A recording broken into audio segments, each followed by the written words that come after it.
What's going on, family? It's your backyard gardener, and I am in my garden today, and it is a hot one. We just got a bunch of rain.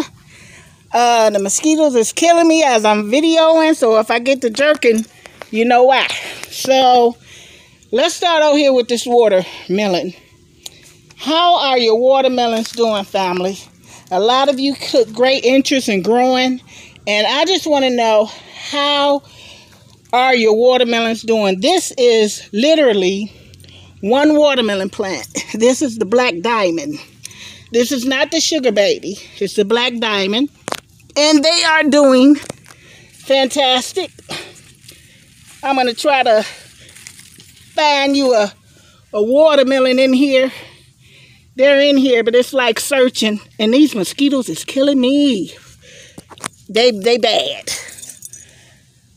So all of this is the watermelon plants. Jay, you know where the watermelon's at over here? On this side? I'm going to have my grandson look for them, because the mosquitoes have got me bad. Don't step on the plant.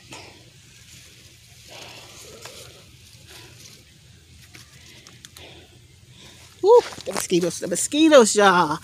They terrible here. And even the flies is terrible. They bite you too. But over here is all my plants. We got to dig through them and look for them. Let me see.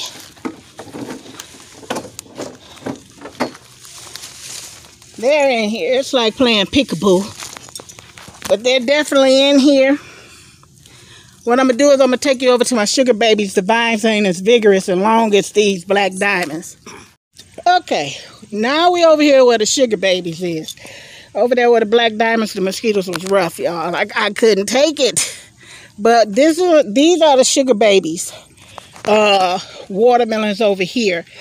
I don't think I have any other variety in here other than the Sugar Babies.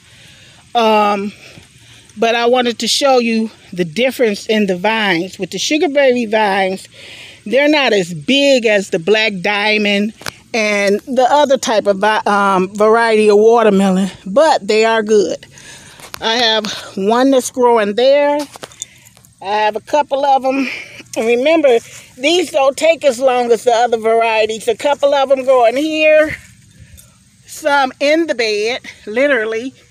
But yeah, we have a nice amount of watermelons. My question for you all that's growing Sugar Babies or Black Diamond or Crimson, whichever kind you're growing, how is it going for you? How is the growing season going? Now, and one tip that I have, once your plant starts to set fruit, when it's real little, and you start to get these little buds turning into fruit, you want to fertilize your plant again. Watermelons are heavy feeders, just like cucumbers are heavy feeders. You have to feed it the soil with nutrients for it to keep pushing out fruit.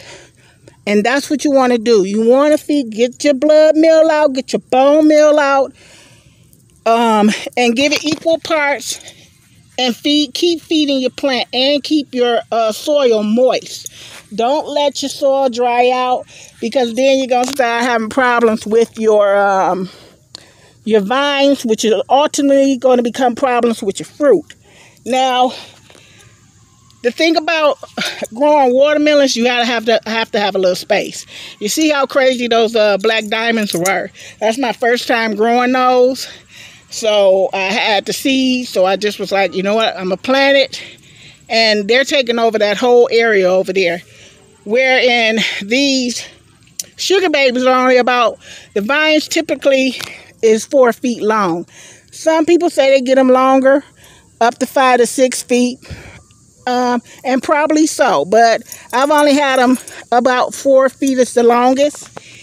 And they curl in pretty good. And you also want to train your vines to go in the direction that you want them to go as well. So this is your video for the Sugar Baby watermelons. It's a hide and seek. Try not to step. My biggest thing is keeping from stepping on the plant. So try not to step on your vines and crush your vines, and everything else will be fine. Feed them and keep on growing. It's your backyard gardener saying, how's those watermelons doing? Happy gardening, everybody.